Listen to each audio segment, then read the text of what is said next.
kita melanjutkan terkait dengan fikih kurban, yang mana dalam kitab Hidayatul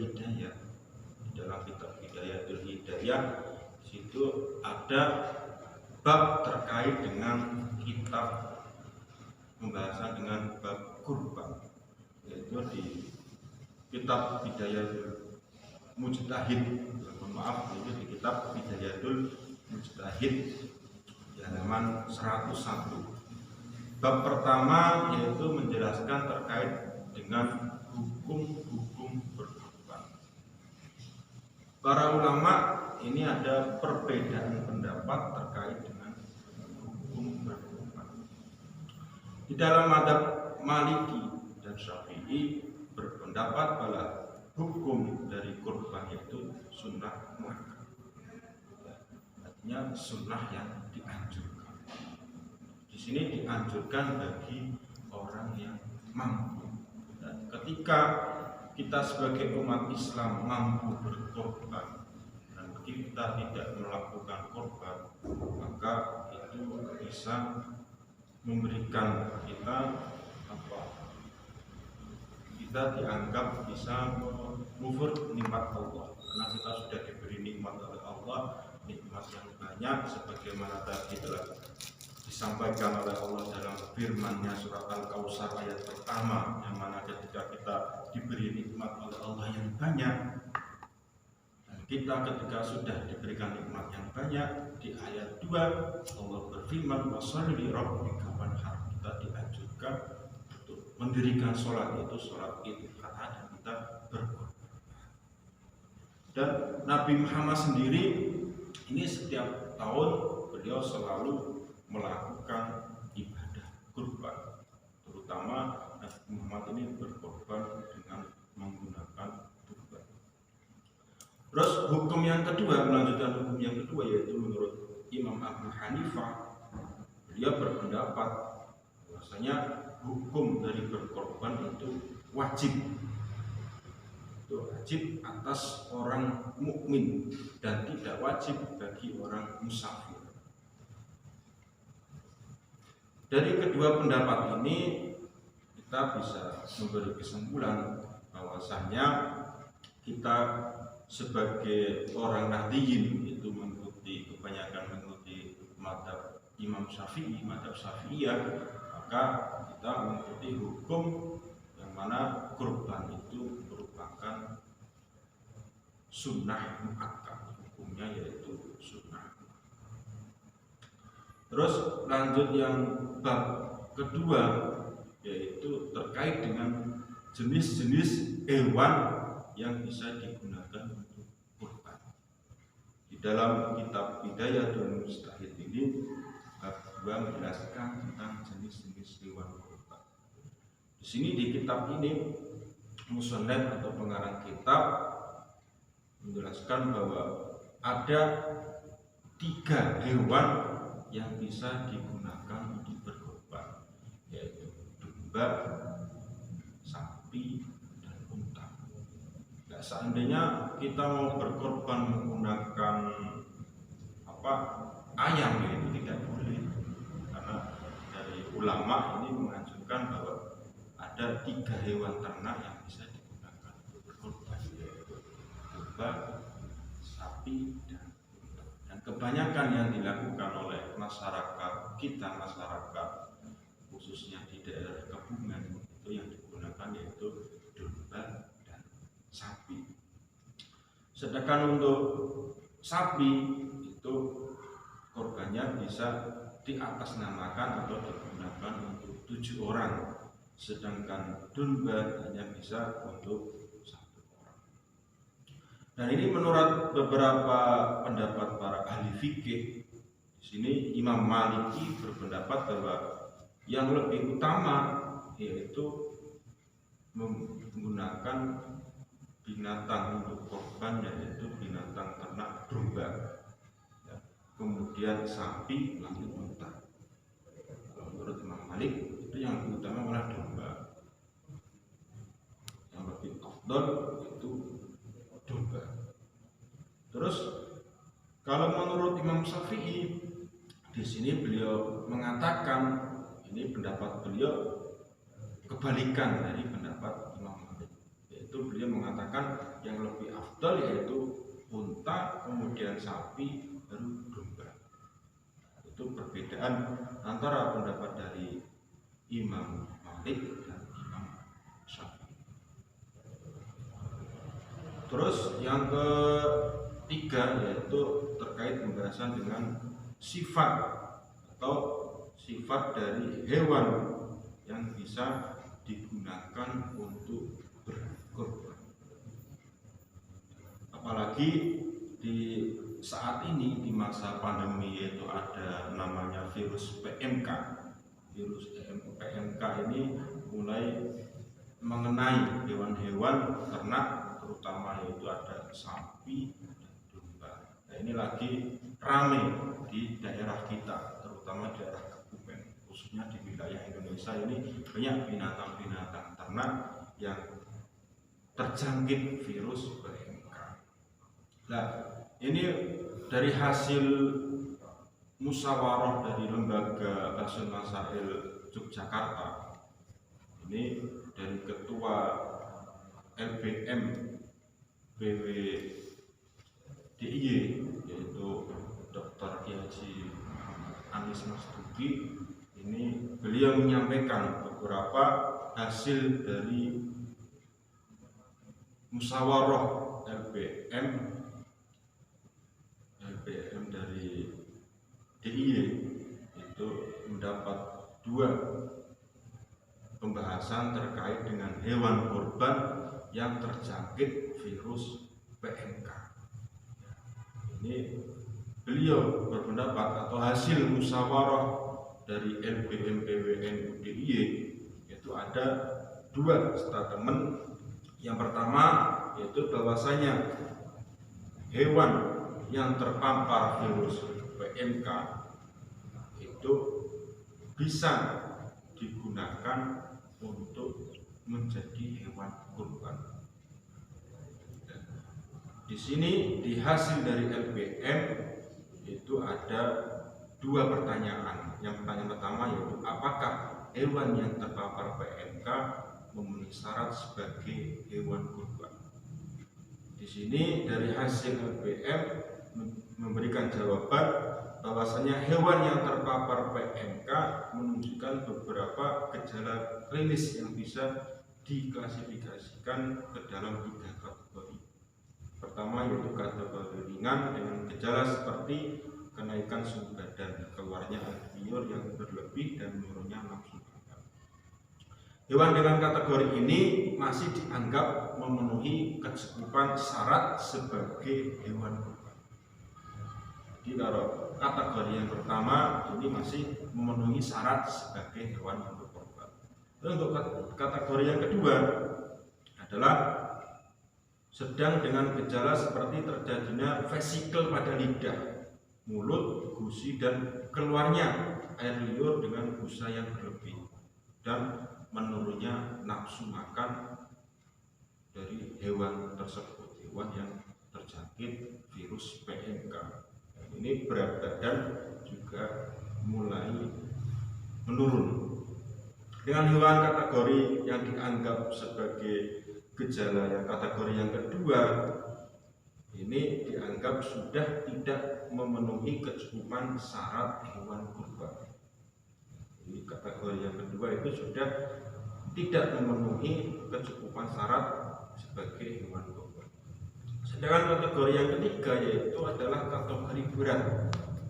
Kategori berat yaitu dengan gejala menurunnya berat badan secara drastis, lebih banyak berbaring dan terjadi pengelupasan pada tubuh hewan. Hewan dengan kategori ini juga tidak memenuhi kecukupan syarat sebagai hewan kurban. Adapun pelaksanaan kurban dengan hewan yang terpapar PMK ringan harus dilakukan dengan protokol khusus sesuai dengan SOP yang direkomendasikan oleh Satgas PMK. Ya, jadi hewan kurban tadi yang terjangkit virus dengan gejala yang ringan ini ketika dijadikan sebagai hewan kurban harus menyembelihnya dengan SOP atau standar operasional dari Satgas PMK yang berwenang. Adapun untuk korban dengan hewan yang tidak terpapar PMK, maka bisa dilakukan dengan SOP normal penyembelihan yang seperti biasanya. Terus pertanyaan yang kedua yaitu bagaimana hukum hewan kurban yang sudah dibeli oleh shahibul kurban dan kemudian terpapar PMK. Ini jawaban dari LBM PWNU DIY. Ini dapat jawaban apabila hewan kurban yang sudah dibeli oleh shahibul kurban terpapar PMK di kemudian hari, maka shahibul kurban tetap bisa menyembelihnya dan dianggap mencukupi sebagai hewan kurban. Daging hewan kurban yang terpapar PMK dinyatakan aman secara medis untuk dikonsumsi berdasarkan para ahli peternakan dan dokter hewan. Jadi menurut hasil dari LBM PWNU DIY, maka ketika hewan ini terpapar PMK dan sudah mendekati hari kurban, maka hewan kurban yang sudah dibeli oleh shahibul kurban ini bisa dijadikan sebagai hewan kurban. Tapi untuk penyembelihannya ini harus mengikuti SOP dari Satgas PMK yang ada di wilayah tersebut. Terus selanjutnya yaitu pembahasan dengan larangan-larangan terkait dengan ibadah kurban. Di sini dari Sahih Muslim jilid 7 hadis ke 1175, hadis yang ke 1977. Larangan-larangan yang tersebut itu yang pertama membatalkan niat. Ya, membatalkan niat di sini yang ketika shahibul kurban ini sudah niat menyerahkan hewan kurban untuk disembelih oleh panitia kurban penyelenggara yang ada di masjid tersebut, tetapi di tengah perjalanan ini malah membatalkan niatnya, maka ini dilarang. Ya, jadi shahibul kurban ini dilarang untuk membatalkan niatnya. Terus larangan yang kedua itu menjual binatang kurban. Nah ini dilarang.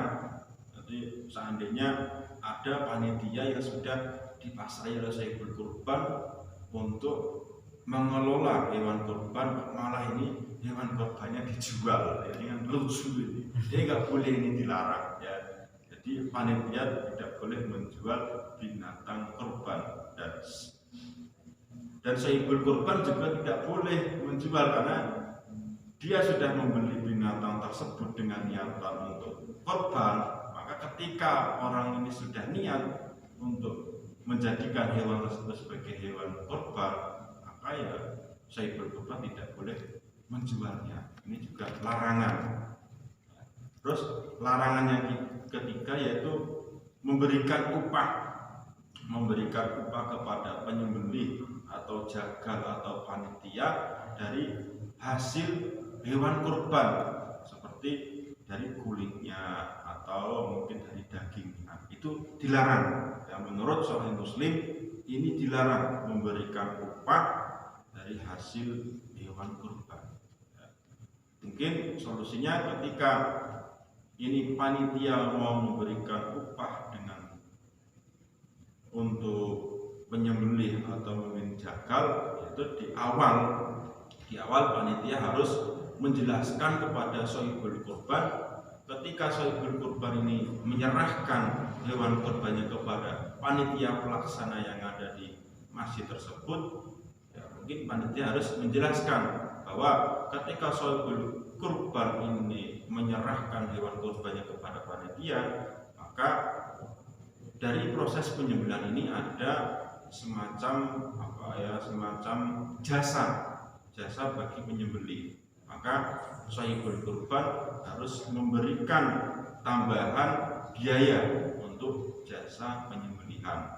Mungkin kalau kambing jasanya 200, kalau sapi 500. Itu harus dijelaskan dari awal biar tidak ada kesalahpahaman dari shahibul kurban dengan panitia.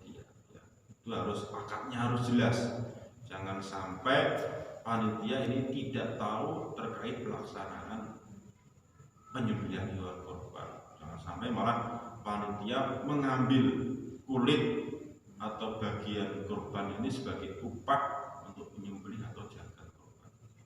Terus yang keempat, menyiksa binatang. Ini menyiksa binatang. Ini panitia sudah dipasrai hewan kurban, mungkin sehari sebelumnya hewan kurban ini sudah diantar oleh sahibul kurban kepada panitia. Nah, panitia ini kadang ada yang tidak tanggung jawab, tidak bisa merawat hewan kurban ini, binatang ini. Nah, ketika panitia ini tidak bisa merawat, ini kan akhirnya malah menyiksa. Menyiksa ini tidak memberi makan, tidak memberi minum. Ini dilarang. Jadi ketika panitia ini sudah dipasrai hewan kurban, ya harus semaksimal mungkin bisa merawatnya.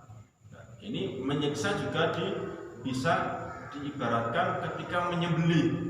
Makanya menyembelih hewan kurban ini dianjurkan senjatanya, pisaunya atau parangnya ini harus benar-benar tajam. Tidak malahan menyembelih menggunakan silet, itu tidak baik, itu dilarang karena menyembelih itu terlalu lama ini bisa menyiksa binatang. Jadi ketika kita jagale nyembelih nganggo pisau dapur mesake hewan kurban itu menyiksa. Makanya ketika seorang penyembelih ini sudah siap untuk menyembelih hewan kurban, harus dicek dulu ketajaman dari senjatanya yang untuk menyembelih atau parangnya untuk menyembelih agar tidak menyiksa. Terus larangan yang kelima yaitu menyembelih hewan kurban sebelum sholat Id. Ini juga tidak boleh. Jadi menyembelih hewan kurban ya harus setelah sholat Id, sholat Idul Adha. Jadi sholat Idul Adha dulu, baru setelah itu proses penyembelihan. Dan penyembelihan hewan kurban ini waktunya tidak hanya 1 hari. Menurut mazhab Imam Syafi'i itu penyembelihan dari tanggal 10 Dzulhijjah sampai dengan hari Tasyrik. Hari Tasyrik tanggal 11, 12 dan 13 Dzulhijjah, yaitu 4 hari untuk penyembelihan. Lebih afdalnya ya ada tanggal 10 Dzulhijjah setelah sholat Id. Nah, ini kadang apalagi ini ada perbedaan terkait dengan pelaksanaan sholat Id. Tahun ini kan ada yang melaksanakan pada tanggal 9 dan tanggal 10. Ketika saya bertanya dengan Gus Anis tadi, Ketua PM, dia menyarankan jadi panitia ketika melaksanakan penyembelihan hewan kurban itu alangkah baiknya pada tanggal 10 Juli ya, kalau sekarang itu 10 Juli karena ketika ada yang melaksanakan sholat Idul Adha pada 9 Juli itu kan lebih awal daripada yang melaksanakan sholat Idul Adha pada 10 Juli. Ini dianjurkan penyembelihannya itu agar lebih aman itu dilaksanakan pada 10 Juli ya, pada 10 Juli biar aman. Artinya dengan adanya perbedaan pelaksanaan ini, pelaksanaan Idul Adha ini tidak mempengaruhi dari proses penyembelihan hewan kurban ya. Karena ketika penyembelihan hewan kurban ini dilaksanakan tidak sesuai, artinya pelaksanaannya tidak pada 10 Dzulhijjah, maka hewan kurban ini nanti tidak menjadi ibadah kurban tapi hanya menjadi hewan untuk sedekah ya, untuk sedekah. Terus yang keenam, tidak menyembelih binatang yang tidak dianjurkan ya, artinya ya tadi yang dianjurkan untuk berkorban yaitu domba, sapi, unta. Selain ketiga binatang ini, hewan ini ya itu namanya bukan hewan untuk kurban. Apalagi anak-anak muda teman, kalau aku tidak bisa korban hewan domba, ya saya korban perasaan saja, itu nggak boleh. Apalagi korban kucing atau korban ayam, ya tidak boleh. Ya, yang dianjurkan ya 3 itu hewan, yaitu domba, sapi, dan unta. Terus yang ke-7 itu larangannya menyembelih tidak menyebut nama Allah. Jadi ya menyembelih dengan hewan korban ini yang pertama harus dengan bismillah, sholawat, terus membaca takbir, kemudian membaca Allahumma hadihi minka wa ilaika fataqabbal minni. Jadi penyembelihnya harus membaca doa itu, ya, harus diawali dengan menyebut nama Allah, bismillah, terus sholawat, terus takbir, ya, terus takbir, kemudian membaca doa Allahumma hadihi minka wa ilaika fataqabbal minni. Menurut Sahih Muslim itu kurang lebih ada 7 larangan bagi orang yang melaksanakan ibadah kurban. Dari ke-7 itu kita bisa berhati-hati terkait dengan pelaksanaan ibadah kurban. Seandainya kita melaksanakan ibadah kurban itu kita melaksanakan atau tanpa kita sadari kita melakukan ke-7 itu, maka ibadah kurban kita akan batal. Jadi kita tidak mendapat pahala sebagai shahibul kurban. Jadi binatang yang dikorbankan itu hanya sebatas sebagai sedekah. Dari kegiatan ibadah kurban kita bisa mengambil hikmah terkait dengan peristiwa ibadah kurban ini, yang mana sejatinya hewan kurban yang kita gunakan, yang kita sembelih itu hanya sebatas sebagai mungkin hewan kurban yang biasanya digunakan untuk kurban adalah binatang ternak atau binatang yang digembala.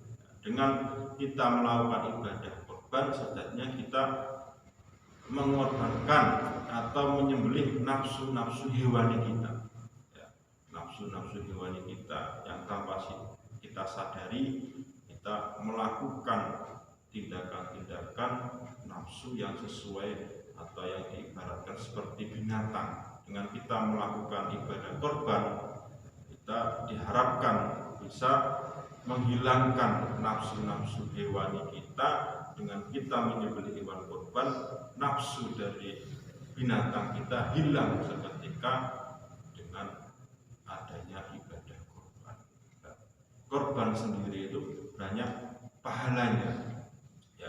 Menurut beberapa ulama bahwasanya ketika kita melaksanakan kurban ini, baik dari bulunya, terus darah yang mengalir, dan dagingnya dan kukunya itu semuanya itu mengandung pahala, mengandung kebaikan, mengandung hasanah, yang mana kebaikan-kebaikan yang terjadi dalam ritual ibadah kurban ini bisa memberikan dampak kepada shahibul kurban, memberikan dampak kebaikan kepada kita sebagai shahibul kurban.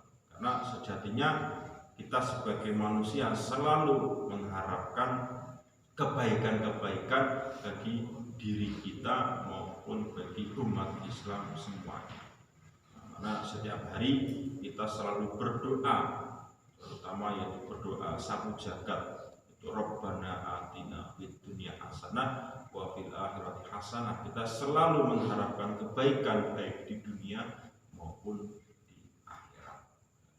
Dan ibadah korban ini sekaligus memberikan dampak sosial bagi masyarakat muslim, terutama yang ada di daerah kita, yang mana orang kaya yang biasanya mereka hanya menikmati kekayaannya dengan keluarganya sendiri tanpa mempedulikan lingkungan sekitar. Dengan adanya ibadah korban ini, orang-orang yang ada di sekitar kita yang belum mampu untuk memakan daging, mungkin daging domba, daging kambing ini belum mampu, dengan adanya peristiwa korban ini, kita sebagai shahibul kurban ini memberikan beberapa bagian bagi untuk masyarakat sekitar kita yang belum pernah memakan daging.